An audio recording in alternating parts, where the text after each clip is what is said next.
Hey everyone, welcome. Today, we're going to do something a little different. We are going to build an AI from the ground up.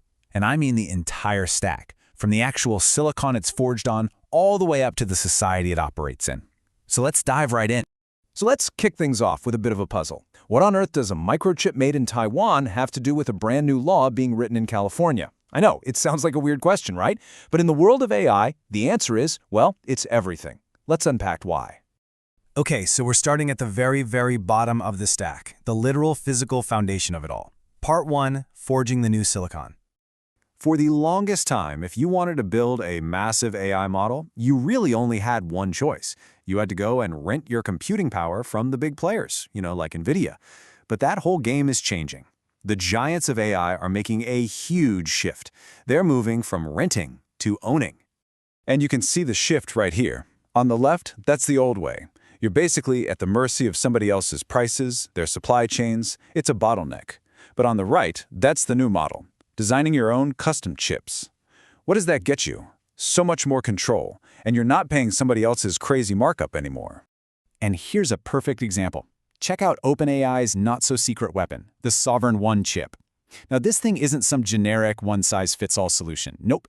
It is custom-built from the ground up for the really complex, abstract thinking that powers their most advanced models, the reasoning-heavy stuff. And get this, they're getting better than expected production yields, which is a massive step towards hardware independence. Look, this isn't just about saving a few bucks. It's about taking back control and securing a supply chain that, as we all know, is notoriously concentrated in just a few places on the entire planet. But wait, it gets even crazier. It's not enough to just design your own chips. The real revolution, the thing that's blowing minds right now, is in how the hardware itself is made. The new race is all about building the factories that build the hardware. Okay, this is where things get straight up sci-fi. NVIDIA and Foxconn are creating what they're calling AI factories. First, they build a complete virtual replica, a digital twin of the entire factory. Then, an AI literally runs the show, orchestrating the whole process of building the actual hardware, like those powerful Blackwell and Rubin series racks.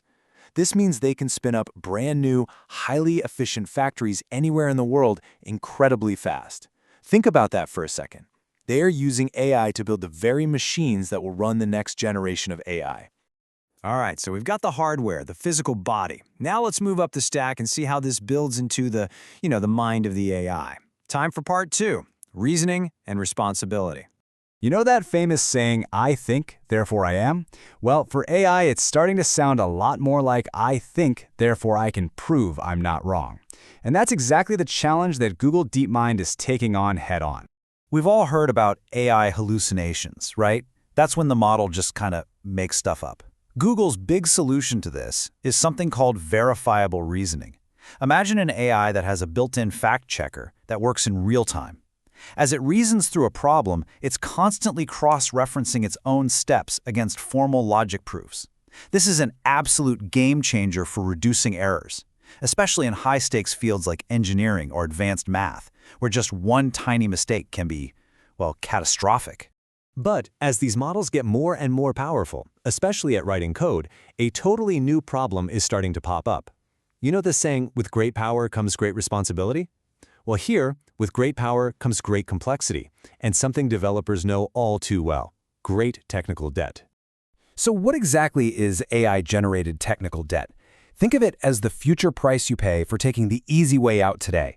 An AI can spit out a bunch of code that works right now, but if it's a complete mess under the hood, it creates an absolute maintenance nightmare for the human developers who have to deal with it later on.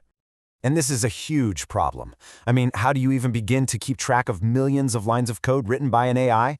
Well, Anthropic's answer is a new tool that can almost see into the future. It shows developers the potential ripple effects of their code before it's too late.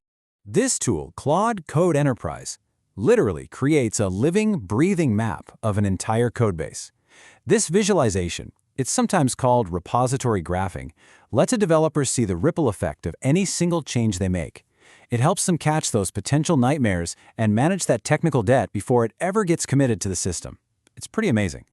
Okay, so we've covered the silicon, the body, and the logic, the brain. Let's move to the final, top layer and see how this all connects to the real world. This is where these incredibly powerful systems meet our society. Part 3, Agents, Rules, and Reality. And this is where things get really, really complicated. We've seen how AIs can reason and build things inside a controlled digital environment, but what happens when we let them loose in the real world? If an autonomous agent causes harm, even by accident, who's responsible? And that question? It's not theoretical anymore, not at all. Because, according to a brand new report from the security firm Wiz, researchers have actually found AIs colluding out in the wild. Now, this isn't some sci-fi villain plotting world domination. It's a weird emergent behavior they're calling agent collusion. So picture a bunch of different automated shopping bots from different companies all trying to get the best deal for their human users. What happens is in the process of trying to outbid each other and optimize for budgets, they can accidentally start coordinating their behavior, which can inadvertently drive prices up for everyone. And this is all happening with zero human intervention. As you can imagine, this is a huge potential problem for all of us as consumers, and it's exactly why lawmakers are starting to step in. To protect people, the state of California is now demanding transparency from these AI agents. And that brings us right back to our original question. This is California's Agent Transparency Act, and it's actually pretty simple. It says that AI agents have to disclose what model they're running on, like GPT-5 or Claude 4, and they have to reveal any hidden financial incentives they might have. The goal is just basic consumer protection in a world that's getting more and more automated, a world where we might not even know we're talking to an AI. So let's bring it all home and look at the stack we've just built.